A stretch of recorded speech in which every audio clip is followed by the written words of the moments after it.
palabras y luego vamos a analizar el momento económico-político también en relación con el negocio del agro con Gustavo Grobo Copatel. Quiero reiterar una vez más que creo en todo lo que hemos hecho desde el primer día, de acabar con las limitaciones para exportar, con los ROE, simplificarles la vida para que puedan emplear todo su tiempo en innovar y en crear. Y que este impuesto de los 4 pesos es una emergencia, que es un mal impuesto, porque queremos que nuestros alimentos lleguen al mundo entero, queremos exportar cada día más trabajo de los argentinos. Y por eso, porque nos dimos cuenta que aislados del mundo no teníamos futuro. Y ahora hemos vuelto a relacionarnos con todos, nos llevamos bien con todos. Y todos nos abren las puertas, hemos ya abierto más de 170 mercados. Y cada día vamos a abrir uno más.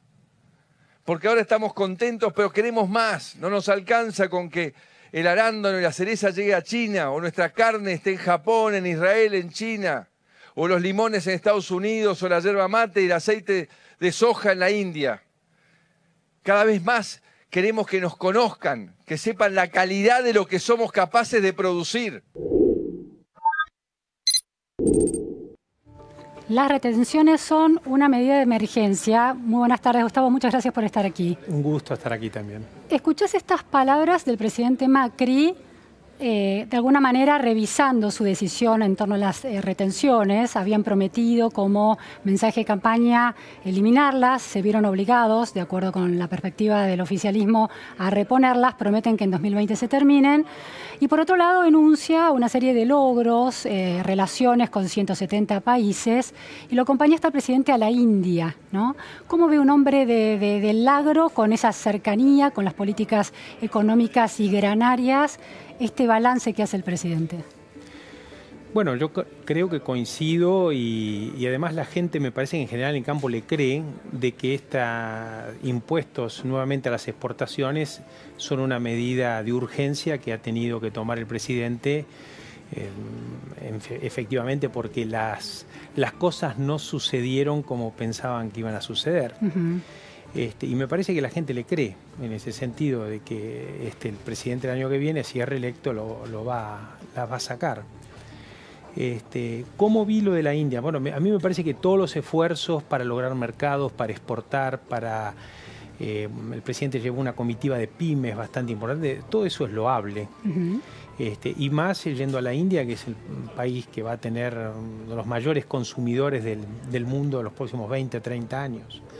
Así que yo lo acompañé con mucho entusiasmo y también uno ve que en esas reuniones se abren puertas que a lo mejor en algunos años se transforman en realidades. Pero así es el proceso siempre. Hay que empezar a seducir, a abrir puertas, a tejer relaciones que después en el futuro redundan en exportaciones y producción. Tengo varias preguntas. ¿El hecho de que la gente de campo le crea quiere decir que lo va a votar? No, eso no lo sé. Yo creo que me parece que en general la gente de campo percibe que las políticas del gobierno fueron políticas que trataron de abrir los mercados, no cerrar la economía, facilitar el proceso productivo. Y también creo yo que está consciente de que el sector tiene que aportar algo más de lo prudente, de lo normal, de lo que, digamos, podría aportar en este momento de emergencia del país. O sea, la gente está, digamos, yo creo que en este momento quizás esté el sector pagando más de lo que pagaba en la época de Cristina, solo que encuentran que es un presidente que los entiende y los trata bien. ¿Vos lo votarías? Mira, yo creo que todavía falta mucho y que depende quiénes sean las opciones. A mí me parece que más que poner un foco hoy en a quién votaría, como empresario, uno tiene que hacer fuerza para que haya un sistema democrático sólido, fuerte, digamos, yo soy partidario de la alternancia genera estímulos hacia la transparencia, hacia los equilibrios. La alternancia acá está planteado en 8 años, o sea que el presidente tiene el derecho a la reelección. A mí no me gustan las reelecciones, pero bueno, es lo que nuestro sistema dice y me parece que los ¿Preferís una alternancia de 4 años? Es decir, ¿preferís que en octubre el presidente sea otro? Yo preferiría que cada 6 años se renueva el presidente sin el derecho a la reelección. Y eso es porque yo creo que alguien que tiene un derecho a una reelección vive pensando más en la reelección que en hacer las cosas mejor. Vuelta a decir, no sé quiénes van a ser las opciones a Macri.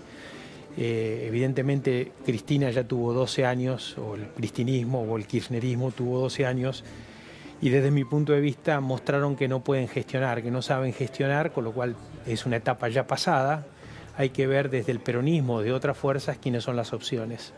Gustavo, decías que la gente de campo podría hacer un esfuerzo mayor, dadas las circunstancias que atraviesa el país. En términos personales, ¿qué esfuerzo mayor podrías hacer vos que no estás haciendo? Mirá, el campo está haciendo un esfuerzo muy grande en general. Si vos consolidás todos los impuestos, hoy hay estudios que hablan de que el 80% de las ganancias se van en impuestos, con la gravedad que las retenciones, aún perdiendo dinero, seguís pagando. O sea que en un año malo, como el año pasado de sequía, se perdió patrimonio para pagar impuestos. Y bueno, digamos, eso es lo que hacemos desde el campo, ¿no es cierto? Nosotros como empresa hemos estado en los últimos años capitalizándola, buscando alternativas para poder seguir trabajando, seguir manteniéndola viva, mantener los puestos de trabajo, esperando que la situación mejore. ¿Lográs subir los salarios acompañando a la inflación o están por debajo de la inflación? En general, los salarios hasta hace un año acompañaban la inflación, este último año no acompañaron la inflación, siguiendo de alguna manera lo que es el mercado. Nosotros pagamos nuestros salarios en función de lo que se paga en el mercado, hacemos estudios, análisis, es una información muy transparente. Gustavo, cuando te despertás a la mañana, ¿qué variables económicas te preocupan? ¿Te preocupa particularmente el precio del dólar? Yo tengo como siempre una mirada más de largo plazo. No me preocupa el dólar de todos los días. Obviamente que las tasas de interés son un problema porque es algo. Los intereses se pagan hasta los fines de semana, ¿no? Y estoy preocupado por esta situación, pero digamos, me importa mucho que no se resienta la estructura productiva, que se generen nuevas empresas. Me preocupa más que no se generen nuevas empresas que se mueran algunas. Me preocupa más la caída de la calidad, digamos, de nuestros talentos. Me preocupa el aumento de la pobreza. Y estoy pensando más en el largo plazo en general que en el corto plazo. Ahora, un tema central de este año va a ser la cosecha, que todo el mundo sostiene que va a ser récord, y la liquidación y a qué valor del dólar. ¿Existe el riesgo de que los productores agropecuarios empiecen a especular con un dólar alto y de alguna manera frenen esa liquidación esperando una suba? No existe el riesgo y desde hace varios años se sigue este tema porque se instaló en algún momento en la época de Cristina de que los productores especulaban en contra del gobierno y eso no sucedió en la época de Cristina y no sucede ahora. Hay números que lo muestran a eso. Sí, objetivamente, digamos, los porcentajes que se fueron liquidando a lo largo de los años han sido parecidos. Lo que sucede es que el productor trabaja durante un año y cosecha en un mes y en ese mes tiene que vivir el resto del año. Entonces el productor va administrando la cosecha para ir viviendo a lo largo del año. Lo primero que hace es pagar las cuentas, lo que debe, y en eso se va el 80-90% de lo que cosecha. Claro. Entonces, la liquidación usualmente más fuerte ocurre en los meses de cosecha, que son abril, mayo, junio, y después puede decaer un poco, pero se sigue manteniendo en los otros meses. La especulación para un productor, un trader, no es algo estructural. Es decir, vos podés especular un día, decir, mira, hoy no, el dólar bajó, voy a esperar mañana que suba, pero no puedes esperar una semana. Bien. Este año, bueno, hay paso, hay elecciones. ¿Cómo, y en este contexto de dólar alto, tarifas que se tocan, que el Banco Central toca para tratar de que la gente se quede en pesos y no se vaya a dólar, ¿cómo lo piensa un productor de la magnitud, ¿no?, que sos vos? hace un cálculo, decís que no estás atado al día a día tan especulativamente, pero todos los economistas explican que hay que subir la tasa de interés porque no hay manera sino de retener el volumen de pesos. ¿Lo pensás en esos términos? Yo lo pienso como que es una trampa complicada, digamos, porque es muy difícil que las empresas puedan sobrevivir con esta tasa de interés. Y está muy vinculado el dólar, la tasa de interés, con la inflación también. O sea, ese combo, de alguna manera, hay que resolverlo. Y yo creo que el próximo gobierno, porque este ya está terminando, tiene que tener el apoyo, la legitimidad, digamos, para generar políticas de más largo plazo y más profundidad que no nos hagan seguir en esta trampa. Recién decías que cuestionabas la gestión de los 12 años de kirchnerismo como mala gestión. Sí. Ahora, la sociedad sigue apostando en un 30%, al menos según la mayoría de las encuestas, por la expresidente Cristina Fernández de Kirchner. ¿Cuál es tu perspectiva sobre eso? Sos un hombre que ve otras sociedades y con eso la historia de otras sociedades. No, bueno, hay en el mundo, digamos, una desconfianza en el capitalismo. Hay temores sobre qué está pasando. Eso es un movimiento que hay general. En Argentina las particularidades son, digamos, vamos a decir, más dramáticas en alguna medida, ¿no? Alguno porque está de acuerdo con el discurso de Cristina, de lo que dice, y digamos así, ideológicamente. Otros porque no están de acuerdo con las grandes corporaciones o con determinadas empresas. Es decir, hay distintos motivos por el cual el discurso de Cristina encanta. Yo no hago un juicio de valor sobre eso, no tengo una mirada emotiva sobre esa situación. Simplemente yo me pongo en la situación como empresario de decir que el Estado tiene que estar gestionado por gente que sepa gestionar el Estado. Porque a mí me importa que el Estado funcione bien, es decir, yo soy pro Estado. Digamos, se destruyeron bienes públicos en estos últimos años que no quisiera. Bueno, la educación, que es uno de los temas que a vos te interesan, es una de las cosas que se han relativamente destruido. En fin, yo creo que los empresarios necesitamos una república con división de poderes, bien estructurada, una democracia dinámica, viva, con alternancia de poder, transparencia, un poder judicial de alta calidad, confiable, porque eso a los empresarios nos dan la posibilidad de pensar en el largo plazo con estabilidad, podemos atraer inversores, atraer inversores es muy importante porque nos permite crecer a una tasa mucho mayor de la que haríamos con las propias reinversiones de utilidades. Y esos son los temas que nos preocupan en general a los empresarios. El presidente Macri, tanto en Expo Agro como el 1 de marzo en el Congreso, habló de su gestión y de esta etapa de la Argentina como la generación que va a cambiar a la Argentina. ¿Le crees cuando afirma eso? Y te lo pregunto en relación a esta idea tuya que decías de que querés políticos y dirigentes que sepan gestionar el Estado. Sí. ¿Esta gestión gestionó mejor el Estado que la gestión de Cristina Fernández de Kirchner? Sin duda sí, digamos, con muchos errores, algunos por cuestiones externas al gobierno y otros por cuestiones internas al gobierno. Pero sí hay dos cosas que para mí son de interés. O tres cosas. La primera, que es la primera vez que un gobierno no peronista termina, digamos, ¿no es cierto? Que eso no es y que tiene inclusive la posibilidad de ser reelecto, con lo cual sería una especie de rareza en el proceso político histórico argentino.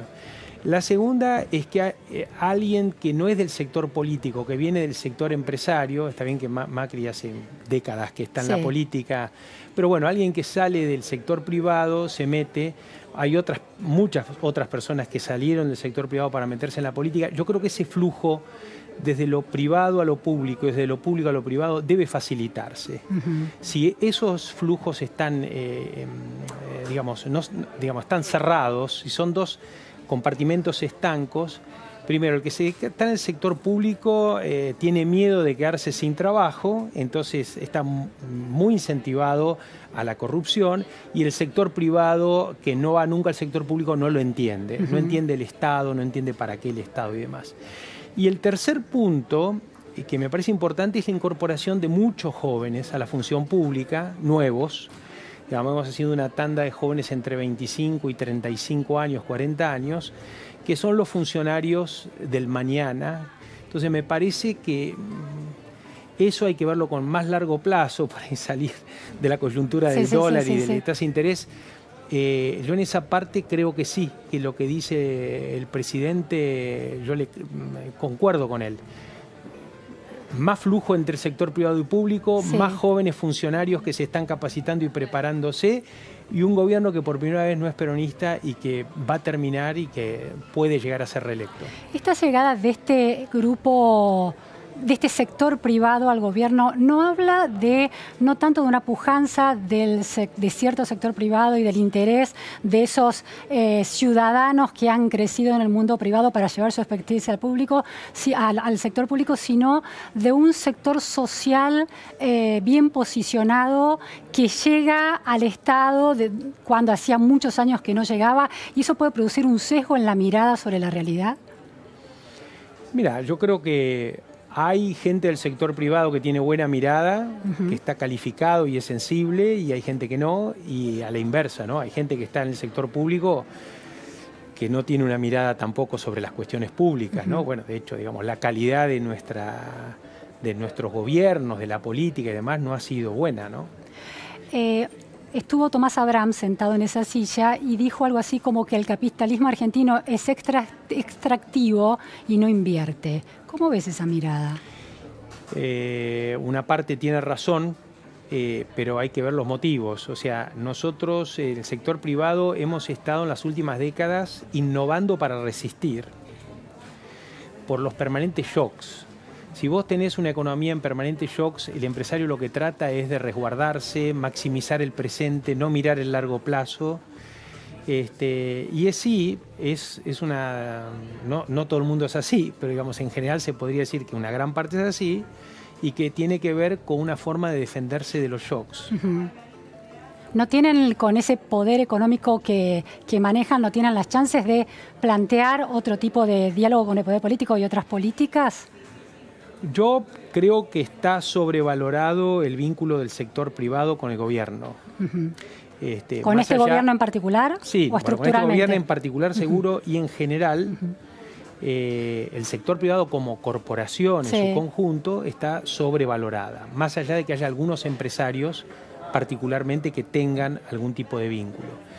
A mí me parece que la estructura de poder, digamos, de corporaciones que reemplazan a los poderes de la República ha sido negativa. O sea, probamos esto los últimos 30, 40, 50 años. Claro, el peronismo ha sido eso. Me parece que hay que empezar a pensar en algo nuevo. Yo creo que hay que pensar en una estructura que, o sea, a los empresarios nos conviene que haya una república fuerte, potente, una democracia con alternancia de poder, con partidos políticos vibrantes, con líderes modernos, un poder judicial, fundamentalmente un poder judicial de calidad, que le podemos creer, que no tenga que ver con los vaivenes de la política circunstancial, sino que realmente sea un refugio para todos los ciudadanos por la justicia, ¿no? Gustavo, uno de los problemas del año pasado fue la sequía. Este año hay un desarrollo muy interesante que es el trigo antisequía, transgénico antisequía, ¿no? Que resiste, no es antisequía, es tolerante a la sequía. Resistente a la sequía, ¿no? Tolerante a la sequía, que es un desarrollo de Bioceres y parte del sistema científico argentino, con Raquel Chan, la investigadora a la cabeza, pero la Secretaría de Agricultura no quiere autorizarlo. Una política de Estado que traba un desarrollo así, ¿es un problema para la Argentina o habla de un Estado que está controlando como corresponde? Mira, yo creo que el Estado controla como corresponde, los mecanismos, SENASA, CONAVIA, Secretaría de Agricultura han funcionado siempre bien y siguen funcionando bien. Yo creo que el tema del trigo es un caso particular. Y es particular porque es un evento argentino que no lo tiene todo el mundo. Y que además de ser argentino es muy bueno, digamos, porque es único, porque genera tolerancia a la sequía en épocas de cambio climático. Digamos, tiene una serie de ventajas enormes para los productores y en general para todos. Y acá tenemos un dilema en Argentina que es cómo nos hacemos cargo de ser líderes. El liderazgo requiere inteligencia, requiere capacidad de coordinación entre el sector público y privado, el liderazgo requiere coraje, el liderazgo requiere compromiso, y me parece a mí que en muchos sectores tratan de no correr esos riesgos. ¿Sectores políticos? No, en general económicos. Digamos, tratan de no correr esos riesgos y es lógico. Pero porque el problema es que no me lo comprarían país, ese trigo otros países, ¿no? Que como país tenemos que tener una actitud más proactiva en este sentido y tratar de convencer al resto del mundo, a los consumidores, de que este producto es bueno, porque lo es, y que esto es una ventaja que vamos a tener toda la humanidad. Es decir, acá la discusión no es trigo sí o trigo no, es si vamos a ser consumidores de tecnología o productores de tecnología, y qué tipo de liderazgo estamos construyendo hacia adelante en ese sentido. Argentina puede ser un referente mundial en biotecnología, es algo que lo tenemos, entonces tenemos que hacernos cargo. Última cuestión, Gustavo, en relación a esto particularmente. En el viaje a la India, cuando el gobierno anunciaba los acuerdos de exportación e importación de limones, de huevos y de otros productos, había una crítica de que eran productos con poco valor agregado. ¿Cuánto de valor agregado hay en el proceso actual hoy de la siembra o de la producción agropecuaria? ¿Sigue siendo una cadena de valor cortita esa sin agregado de valor? Es un prejuicio, bien decís que es un prejuicio que parte del desconocimiento. O sea, un productor de frutas o de limones o de huevos tiene aguas arriba una cantidad enorme de investigación, sofisticación, metalmecánica, industria química, en fin. Hoy la mirada que hay sobre este tipo de actividades es como ecosistemas de negocios. Ni siquiera ya se mira más como cadena de valor, sino como ecosistemas de negocios. Es algo de una complejidad enorme, de un valor agregado enorme. Una fruta, vos vas a Tokio o a cualquier lado y te venden una manzana en 20 euros. Una manzana en 20 euros. En una caja adornada. Claro. Es decir, que una tonelada de manzana vale más que una tonelada de Mercedes-Benz. Nosotros todavía seguimos pensando en el valor agregado de una forma antigua.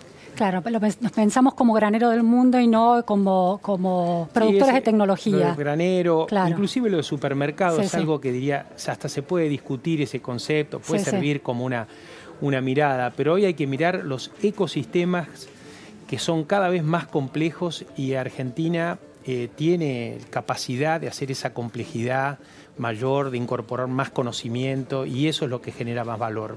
Y una polémica que se dispara a partir del agregado de valor en el mundo agropecuario es el impacto en el ecosistema.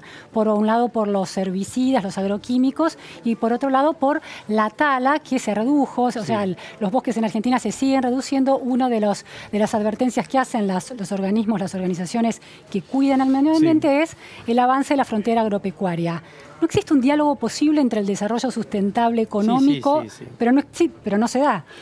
Se da parcialmente y mal, digamos, o no lo suficiente. Yo es algo que vengo trabajando de hace décadas, te diría yo que estoy involucrado. Creo que hay leyes y hay posibilidades de que el Estado intervenga regulando, controlando, arbitrando en todos esos aspectos que vos decís. En algunos casos el Estado está ausente, en otros casos el Estado empezó a tomar una mayor participación, pero lo cierto es que es una discusión que no se puede dar en la calle y a los gritos. Hay que darla con una base científica, en los lugares que correspondan, colocando bien claro cuáles son los riesgos y cómo hay que mitigarlos, y también cuáles son las cosas positivas y negativas de hacer una cosa o la otra. Y en todo caso, los productores tenemos que ser tomadores de las reglas y las leyes que dice el Estado que hay que hacer. Si el Estado no regula, el productor no se autorregula y piensa en la rentabilidad. En algunos casos se autorregula por propia conveniencia. O sea, un productor no quiere usar más agroquímicos porque es más gasto. Trata de gastar lo menos posible. Un productor que en general la tierra que tiene es lo que le da de comer. Entonces no esquilma la tierra. Trata de reponer los fertilizantes y demás porque es su propio interés. Obviamente que hay fronteras, obviamente que hay productores de distinto tipo, más oportunistas. Bueno, ahí es donde el Estado tiene que regular. Muchísimas gracias, Gustavo Groboco-Patel. A vos. Entramos a tu cabeza para ver cómo pensás muy puntualmente estas cuestiones. Gracias. Gracias. Nos vamos ahora al móvil con Jerónimo Mura desde Aeroparque.